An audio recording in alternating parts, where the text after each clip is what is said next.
Bonjour, je suis Lucille Bélan et chaque semaine depuis bientôt 5 ans, je réponds à vos courriers sur Slate.fr dans la chronique C'est compliqué. Cet épisode ne sera pas tout à fait comme les autres, puisque cette fois je vais répondre aux questions que vous vous posez sur C'est compliqué. Je suis avec le rédacteur en chef de Slate.fr, Christophe. Bonjour Christophe. Salut Lucille, ça fait 5 ans que tu réponds aux lecteurs et aux lectrices de Slate, à l'écrit et dans ce podcast. De cette expérience, tu as même tiré un livre qui s'appelle Aimer c'est compliqué, sorti le 12 juin aux éditions Le Duc. Les fidèles de Slate te posent des questions sur leur vie sentimentale ou sur leur vie tout court, mais pas seulement. Parfois, ils s'interrogent aussi sur la manière dont tu travailles. Alors on s'est dit que pour cette dernière émission de la saison, j'allais me faire leur porte-voix et on commence par une question de Fanny, qui a 28 ans et qui vit à Rennes. Comment as-tu eu l'idée de cette rubrique ? Alors l'idée, elle vient pas de moi, elle vient de la rédaction de Slate et particulièrement de Johan Hufnagel qui partait de Slate en septembre 2014. L'annonce a été faite de son départ, je l'ai contacté pour lui souhaiter un peu bon vent et là il m'a proposé cette idée de faire ce courrier du cœur, cette colonne qui existait dans slate.com, puisque c'est dans une culture très anglo-saxonne de faire des courriers de lecteurs comme ça, et en France on n'avait pas du tout ce format. Il y avait un problème de voix, il y avait un problème de personnification. Ils n'avaient pas trouvé le ou la bonne journaliste pour faire ça. On a fait des tests pendant quelques jours et puis quand il a été satisfait, il m'a dit c'est bon, on donne les clés de cette chronique. Et ça a été commencé du coup entre septembre et octobre 2014. Ça fait maintenant 5 ans. Tu réponds à de vrais gens parce que c'est une question qui revient souvent. Est-ce que les témoignages sont authentiques ? Tu promets que tu n'inventes rien. Alors non, j'invente rien. Je prends déjà beaucoup de temps à répondre. À vrai dire, ce serait hyper dur de devoir avoir l'idée depuis 5 ans de toutes ces questions, de tous ces gens, de toutes ces vies, et en plus de faire les réponses. Le seul truc que je fais, c'est que je ne fais pas d'enquête de moralité sur les gens qui m'écrivent. C'est-à-dire que je vais pas aller vérifier s'ils existent vraiment sur Internet. Je vais pas checker leur LinkedIn, leur Facebook, vérifier si tout ce que me raconte est véridique.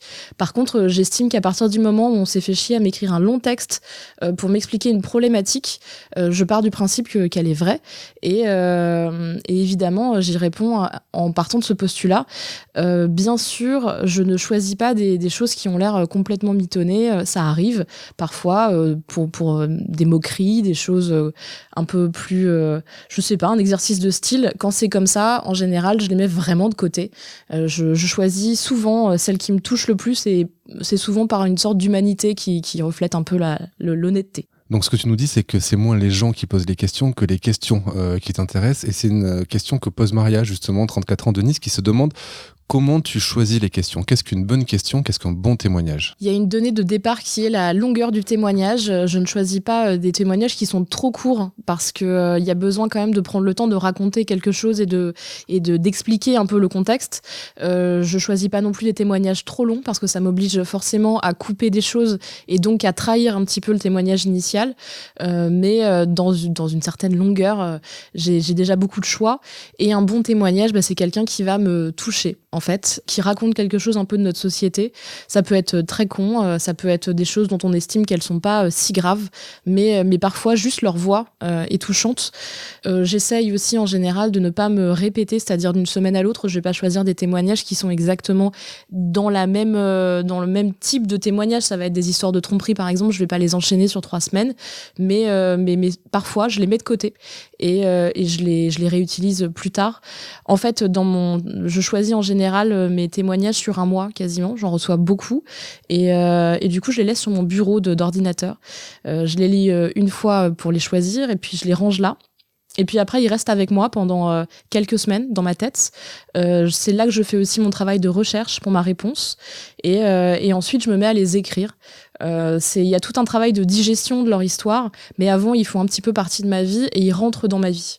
Et c'est comme ça que je travaille. Du coup. Alors, c'est un gimmick qui revient souvent, qui revient à chaque chronique, écrite ou podcast.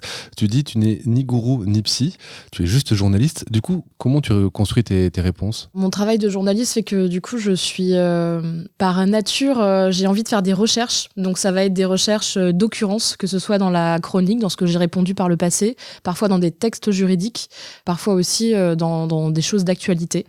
C'est là, en fait, que va se placer mon travail de journaliste. Après, la raison pour laquelle on m'a choisi pour faire cette chronique et la raison pour laquelle je la continue et que les gens la lisent et l'écoutent, c'est parce que c'est moi qui le fais. Et du coup, j'y mets aussi beaucoup de moi. Donc, c'est là que le côté ni psy ni gourou entre en ligne de compte. C'est que je me permets parfois d'aller chercher dans mon histoire personnelle pour étayer mon propos et expliquer pourquoi j'ai pris comme ça cette histoire. Ça m'est arrivé de parler de mon divorce, de mes enfants, de mon orientation sexuelle, et c'est quelque chose, je pense, qui fait vraiment la richesse de la chronique.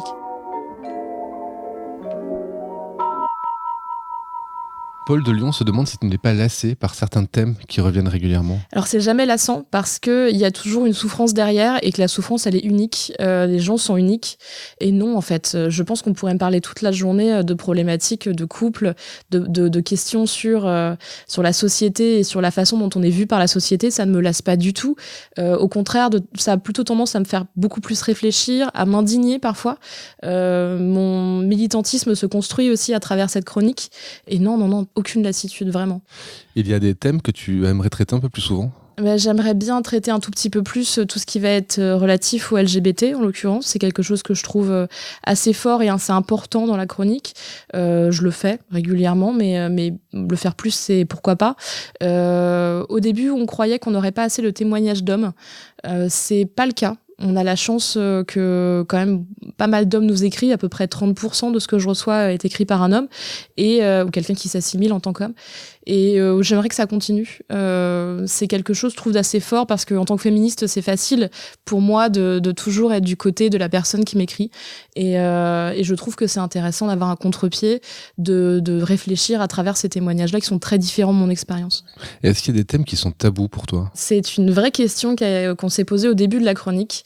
En particulier en ce qui concerne les fétichismes ou certaines, pas des orientations sexuelles, mais des envies sexuelles. J'avais dit que je ne traiterais pas à l'origine tout ce qui était relatif à la pédophilie.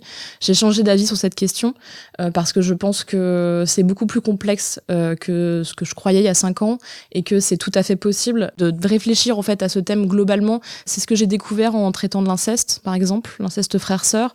C'est des choses c'est une chronique dont le but est aussi de sortir de ma zone de confort.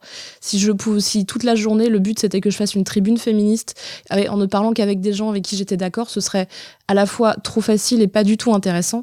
Et comme la chronique a pour but de dresser un portrait de la société française, il faut qu'elle soit vraiment dans la pluralité. Donc aujourd'hui, je pense que je me ferme plus à grand-chose. Nous avons une question de Fabien, 24 ans, de Paris, qui se demande s'il y a un témoignage ou une question qui t'a particulièrement marqué. Alors Fabien, eh bien en fait le livre Aimer c'est compliqué revient sur les 15 témoignages qui m'ont le plus marqué. Alors il y en a eu évidemment d'autres, il n'y a pas d'ordre non plus, c'est pas un top 15, mais il y a des témoignages qui m'ont évidemment marqué. Le témoignage de Jeanne au tout début de la chronique, c'était en octobre ou en novembre 2014, et Jeanne m'écrivait pour me demander si elle pensait qu'elle avait été violée, en me racontant une expérience dans son passé. Ça a été une chronique très forte pour moi parce que c'était vraiment le tout début de C'est compliqué. Déjà, j'étais plus jeune dans mon féminisme aussi, j'étais plus jeune sur plein de questions. La société était très différente, on était vraiment avant MeToo, avant toutes ces problématiques sur le consentement, et je pense que ça m'a vraiment jetée dans le vif du sujet. Je me suis dit, c'est une grande responsabilité que de faire cette chronique, que de faire mes réponses, et qu'il allait falloir que j'assume mes réponses quoi qu'il arrive. J'ai eu très peur de faire du mal à Jeanne avec ma réponse. Il y a eu aussi, ça a été l'occasion de faire un débat avec la rédaction sur ce qu'on pouvait se permettre ou pas à travers la chronique. Et j'ai la chance depuis le départ, sauf sur celle-ci du coup, mais c'est expliqué dans le livre, de ne pas être censurée par la rédaction et d'avoir un espace de liberté totale sur ce que je raconte. Mais après, du coup, il faut que j'ai les épaules pour assumer ce que je réponds. Et cette chronique-là, spécifiquement, m'a beaucoup marquée parce qu'on a échangé après avec Jeanne aussi sur comment la société avait changé. Le livre revient en fait sur où en sont les gens aujourd'hui, et Jeanne spécifiquement, ça fait donc 5 ans. Et elle a aussi pris du recul par rapport à son histoire. Donc c'est cette force-là en fait qu'a le livre aujourd'hui, c'est ce recul, mais qu'on a en fait à la rédaction à travers la chronique. C'est-à-dire, on sait que les premières chroniques, on les publierait peut-être pas de la même manière, on répondrait pas de la même manière, en tout cas moi certainement pas sur certains sujets, et je pense que c'est toujours pour le mieux. C'est aussi un constat très positif qu'on fait, c'est que finalement j'ai l'impression qu'on ne fait que s'améliorer et que la société s'améliore doucement sur certains sujets. C'est ce qu'on voit à travers C'est compliqué. Tu as évoqué une censure de la part de la rédaction, c'était plutôt un débat, j'imagine. Tu en parles dans le livre, tu peux nous raconter un petit peu comment ça s'est passé ? C'était un débat et pas un débat, puisqu'en l'occurrence, j'avais pas l'expérience et le poids que j'avais à travers cette chronique pour me battre contre la rédaction, mais on m'a expliqué, et c'était une position qui se tenait, que Slate, c'était un média, que j'étais une journaliste et que c'était pas à moi de faire des jugements, en l'occurrence pas sur Jeanne, mais sur les personnes qui l'avaient agressée. Donc je pouvais pas décider moi si c'était un viol ou pas. En l'occurrence, maintenant, et même à l'époque, je pense qu'on sait comment on définit un viol. Et ce qu'elle avait vécu a été un viol. Je l'avais mis dans ma chronique initiale et la rédaction avait répondu que c'était pas possible de se mouiller à ce point-là. Je pense qu'aujourd'hui, ce serait pas le cas. Je sais, Christophe, je sais pas ce que t'en penses, mais je pense qu'aujourd'hui, avec tout ce qu'on a vécu et comment la façon dont les médias ont évolué, je pense pas que ça poserait problème. Justement, il y a beaucoup de choses qui ont changé et il y a une question assez intéressante d'Aurore qui nous a écrit, qui nous demande « Chère Lucille, qu'est-ce que cette chronique t'a appris en 5 ans sur toi et sur les autres ?» Je crois que ça a développé mon côté empathique. Je l'étais déjà. C'était quelque chose qui était une qualité, je pense, qui a fait que j'ai eu le droit de me lancer dans l'aventure. C'est quelque chose qui s'est beaucoup développé parce qu'en réalité, j'ai appris à quel point ces mots d'inconnus que je recevais par mail, quand même quelque chose d'assez impersonnel comme ça, pouvaient avoir une incidence sur ma vie. Ça m'est arrivé de passer des jours entiers à être plombée par une histoire, de pleurer à cause de ces gens, grâce à ces gens, de réfléchir sur des problématiques que j'aurais jamais réfléchi sans ça. Je pense que c'est une richesse, ça. On peut croire que là je raconte que des trucs négatifs, mais en réalité se poser autant de questions sur les autres et pas être focus sur sa propre histoire, c'est une vraie qualité, je pense. Donc ça m'a appris à être une meilleure personne, je pense. Probablement aussi une meilleure journaliste, puisque je protège énormément les gens avec qui je travaille. Je continue ce travail de témoignage à travers les podcasts qu'on produit avec Slate, et c'est vraiment comme ça que je veux voir ma carrière se développer, à travers le témoignage.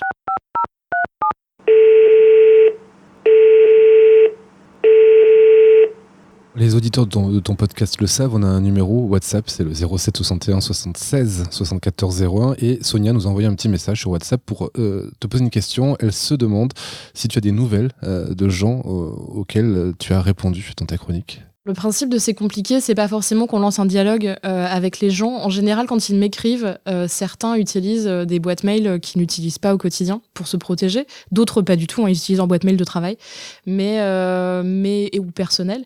Mais en fait, on ne lance pas plus que ça la discussion, et souvent le fait de jeter comme ça leur histoire à une inconnue, ça les soulage déjà suffisamment. Donc en fait, ils n'ont pas besoin forcément de lire ma réponse pour certains.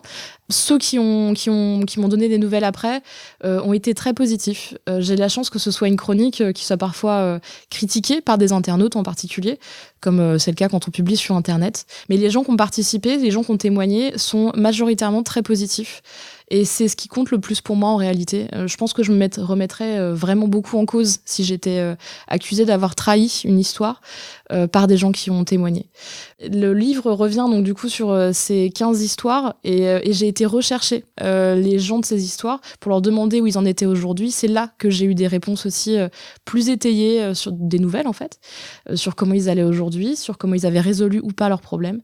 Et donc je vous laisse acheter le livre pour voir. Mais majoritairement, encore une fois, on voit que le travail de raconter, de témoigner, de prendre le temps d'écrire a toujours été bénéfique et important pour les gens. C'est-à-dire que quand on a le nez sur son problème, on peut tomber dans des spirales d'angoisse, de stress et vraiment de dépression presque pour certains. Et prendre le temps de se poser et de raconter, je pense qu'à l'oral, ça peut être fait aussi, mais à l'écrit, c'est aussi un procédé différent. C'est toujours bénéfique et on a pu le voir avec la chronique, quand même, majoritairement. Aimer, c'est compliqué. Donc, c'est le livre dont tu parles. Qu'est-ce qui t'a poussé à faire ce livre ? Alors encore une fois, c'est une histoire de rencontre. Donc la chronique s'est lancée parce qu'on m'a un peu demandé de le faire ou d'essayer de le faire. Et le livre, c'est un peu pareil. Il y a une éditrice qui est venue me voir un jour et j'aurais jamais pensé en faire un livre. Moi, j'ai l'habitude de publier sur Internet, ce qui m'éloigne quand même beaucoup du papier, de la publication de papier, qui est un peu sacré chez les journalistes. Du coup, cette éditrice est arrivée et m'a dit « Mais c'est dingue que personne n'y ait pensé ». Et son enthousiasme et sa compréhension de ce qu'était C'est compliqué et à quel point ça racontait la société m'a beaucoup touchée. touchée. Moi-même, je n'avais pas le sentiment que c'était nécessaire et plus je travaillais sur ce livre avec elle et plus en fait je me suis rendu compte que c'était aussi un beau cadeau à faire aux gens qui avaient témoigné. Le but de C'est compliqué, c'est que c'est une partie de mon travail et une partie aussi de la vie des gens, des témoignages des gens. Et Slate leur donne une visibilité à leurs problèmes et à eux-mêmes. Et le livre, c'est pareil. C'est un peu... on estime que vos histoires, vos problèmes, votre vie, ce que vous êtes, méritent d'être publiés en papier. Et je trouve, en tout cas pour moi, c'est important d'être le porte-voix de ces gens, d'incarner ces gens et de leur laisser une place. Je pense que ce livre, c'est mon livre, mais c'est aussi le livre de tous les gens qui ont témoigné, les 15 qui sont dans le livre et les centaines qui ont écrit assez compliqué ces dernières années. Voilà, pour moi, c'est la raison du livre. C'est donc 15 chroniques que tu as réunies avec la genèse de cette chronique. C'est aux éditions Le Duc et c'est sorti le 12 juin dernier. Merci Lucille d'avoir pris le temps de répondre aux questions des auditrices et des auditeurs. C'est compliqué, le podcast revient en septembre et on te retrouve cet été avec une nouvelle collection de podcasts qui s'appelle Les Lieux du Sexe, à écouter sur slate.fr et sur toutes les plateformes de podcast. Merci Christophe. Pour participer à ce podcast et partager vos témoignages, vous pouvez vous enregistrer sur votre téléphone et nous envoyer ce message par mail à c'estcompliqué.slate@gmail.com ou nous envoyer un message vocal par WhatsApp au 07 61 76 74 01.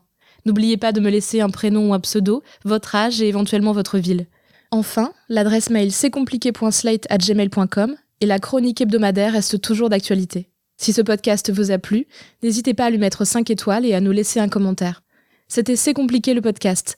Tous les autres épisodes de C'est compliqué sont à retrouver sur slate.fr, iTunes, SoundCloud, Spotify ou votre application de podcast préférée. Merci à toutes et à tous et à très bientôt.